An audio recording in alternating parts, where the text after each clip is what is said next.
Good morning, brothers and sisters. Today is Tuesday, October the 4th, 9:13, I believe.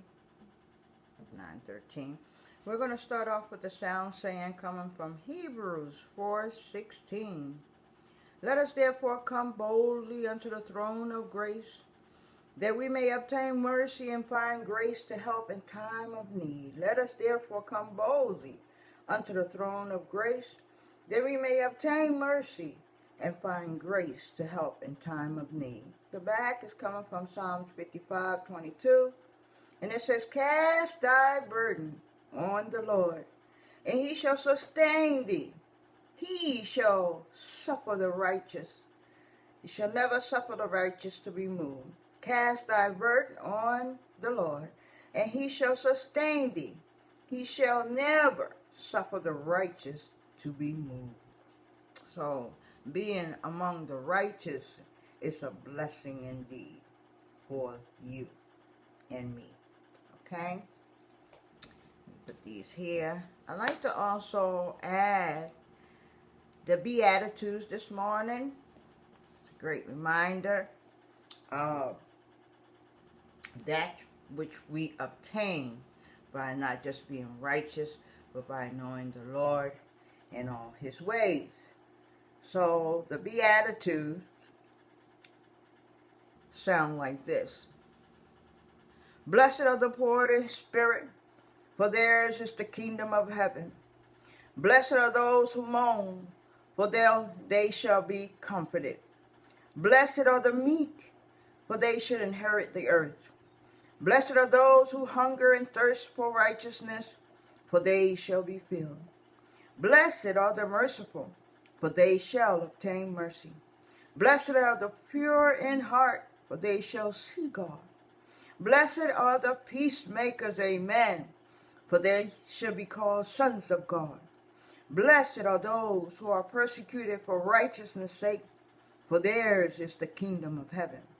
Blessed are you when they revile and persecute you and say all kinds of evil against you falsely for my sake. Rejoice and be exceedingly glad, for great is your reward in heaven. For so they persecuted the prophets who were before you. So persecution is part of a servant's lot. Okay? So you are to be willing to be persecuted for the sake of Christ. All right? So now we're going to continue with the story of Esther, because we're talking about bravery here. We're talking about courage here. We're talking about faith in God here. And we're talking about deception. And all of these are found in the book of Esther. In this particular chapter, you see it played out because Haman is a wicked, evil man, and he will do anything. That's just part of being wicked. You will do anything to accomplish your goal. Okay? And this man had a deep hatred for the Jews. And initially he just wanted to destroy Mordecai, but his hatred for the Jews was so deep that just killing Mordecai was not good enough. He had to annihilate all of the Jews. And as Mordecai said to Esther, don't think that just because you are in the king's house that these proclamations will not apply to you. And he gave her a true statement that day. And based on that statement, she took a bold and courageous step. Let's read about it. But before I share that with you, we were talking about numbers and how significant numbers are in the Bible. So the number today is 7. The number 7 is dominant throughout the Bible. The 7 letters, 7 seals, 7 trumpets, 7 signs, 7 plagues, 7 dooms, and the 7 new things. All in the book of Revelations. The 7 letters are spoken of in chapter 1 through chapter 3, 22. The 7 seals are spoken of in chapter 6 to 8, 5. The 7 trumpets are spoken of in chapter 8, 6 to 11, 19. The 7 signs are spoken of chapter 12 to 14. The 7 plagues are spoken of in chapter 15. And the 7 new things are spoken of in chapter 21 to 22. All right. They're all spoken of in the book of Revelation.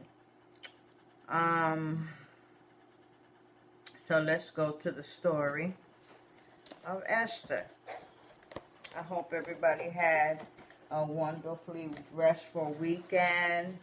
And normally, no matter where you work, Monday is usually the busiest day of the week, and Friday. So you got through your Monday, you're on Tuesday. Now that it's going to be a lot easier than Monday, but it gets you closer to the end of the week. All right. So let's begin with Esther in chapter 5. I'm sorry, chapter 4. Mordecai persuades Esther to help because Esther was what? A Jewish woman. And she was married to the king. In order to help, she had to break rules.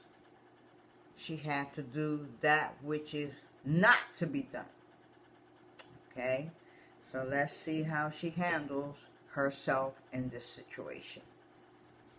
All right, when Mordecai learned of all that had been done, he tore his clothes, put on sackcloth and ashes, and went out into the city, wailing loudly and bitterly. But he went only as far as the king's gate, because no one clothed in sackcloth was allowed to enter it. In every province to which the edict and the order of the king came, there was a great mourning among the Jews, with fasting, weeping, and wailing. Normally, this is what we normally do when we're mourning. It always involves weeping when you're mourning, whether you're mourning because someone passed away that you love, or you're mourning because of such a proclamation has been given out to the people, designating their death at a particular day. So the mourning was everywhere. There were Jews. Everyone had on sackcloth. Everyone felt the same pain. Okay? So with fasting and weeping, yes, back in the biblical time when we mourn because of something terrible coming our way, fasting was definitely a part of that mourning. And today we don't fast like we should. As the Lord said, you didn't need to fast while he was here. But when he is gone, it is fasting that strengthens our spirit. For whatever it is that the Lord has given us to do, fasting is the greatest thing you can do to increase your chances of being successful in whatever task he has for you. And you know, when God gives you a task, he never gives you anything easy at all. Okay? Moses did not get an easy assignment at all. All right? Noah did not get an easy assignment at all. It was not easy to put that boat together. He endured ridicule after ridicule after ridicule. But when you listen to God and listen to every word he says, It benefits you and those you love. All right, so learn how to hear God and listen to him intensely, because when he is talking to you, he is telling you something for a reason. Don't worry about the reason. Just be concerned about the instructions given unto thee. Period. It will serve you well. All right. And in the order of the king came, there was great mourning among the Jews, and fasting, weeping, and wailing. Many laid in sackcloth and ashes. When Esther's maid and Enoch came and told her about Mordecai, she was in great distress. She sent clothes for him to put on instead of his sackcloth, but he would not accept them. Then Esther summoned Hathach, one of the king's eunuchs, assigned to attend her, and ordered him to find out what was troubling Mordecai and why. So Hathach went out to Mordecai in the open square of the city in front of the king's gate. Mordecai told him everything that had happened to him, including the exact amount of money Haman had promised to pay into the royal treasury for the destruction of the Jews. He also gave him copies of the text of the edict for their annihilation, which he had been published in Susa, to show Esther and explain it to her. And he told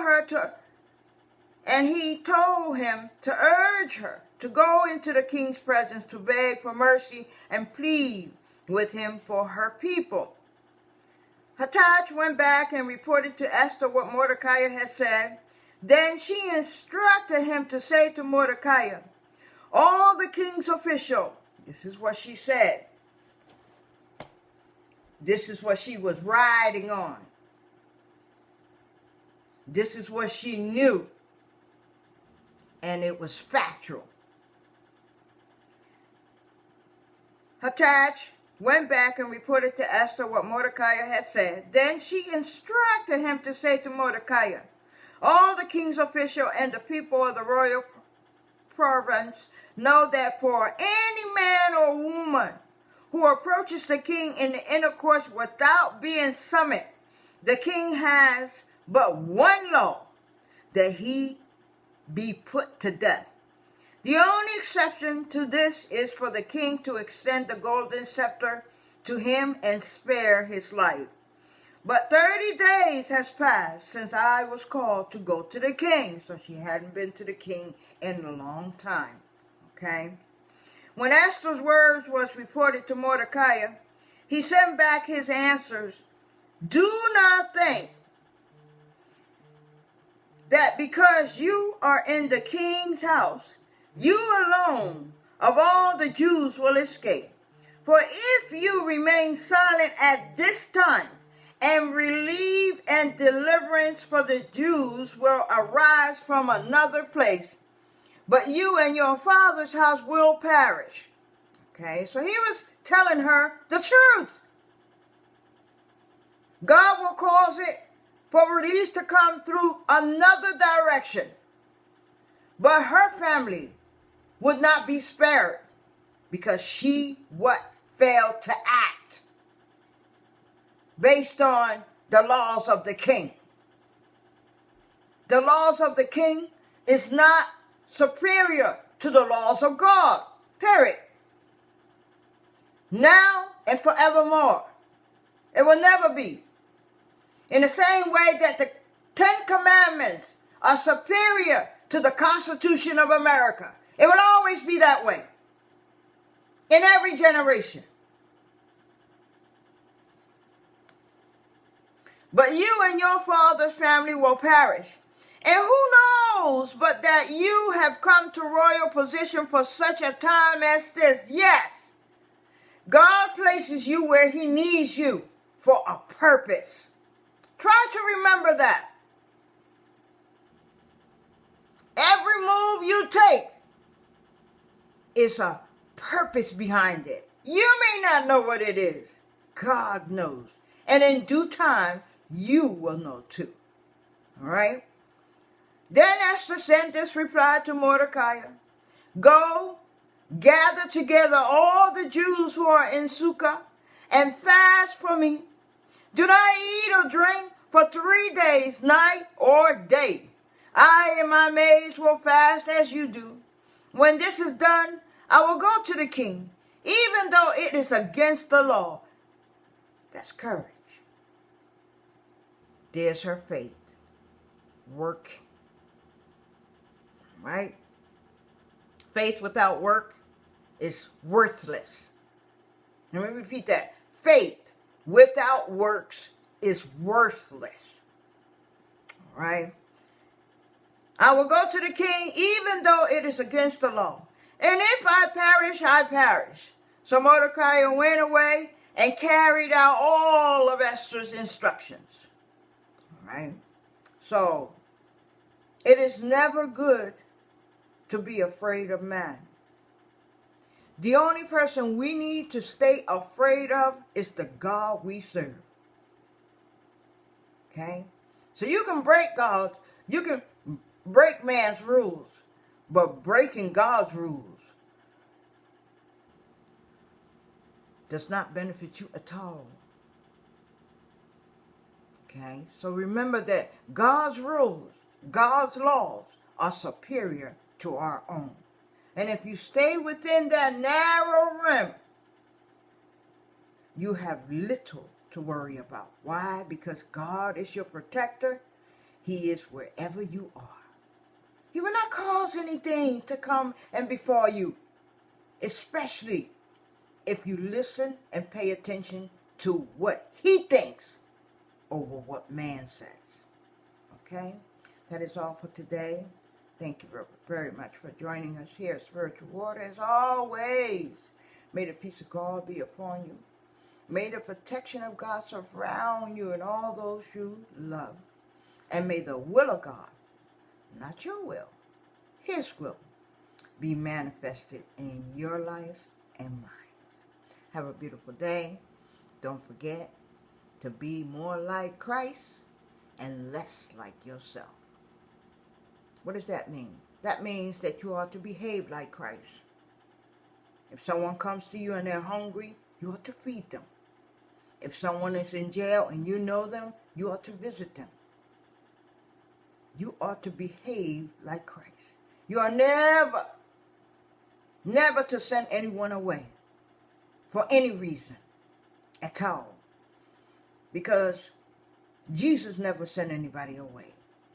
And those that he did not recognize as his own, based on the words that came out of their mouth, oftentimes they will baffle our King.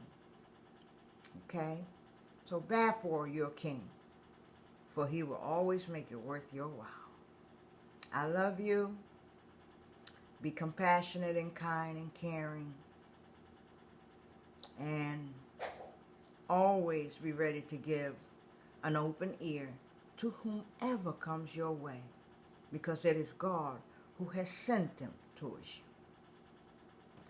Thank you and have a beautiful day, and I'll see you the next time.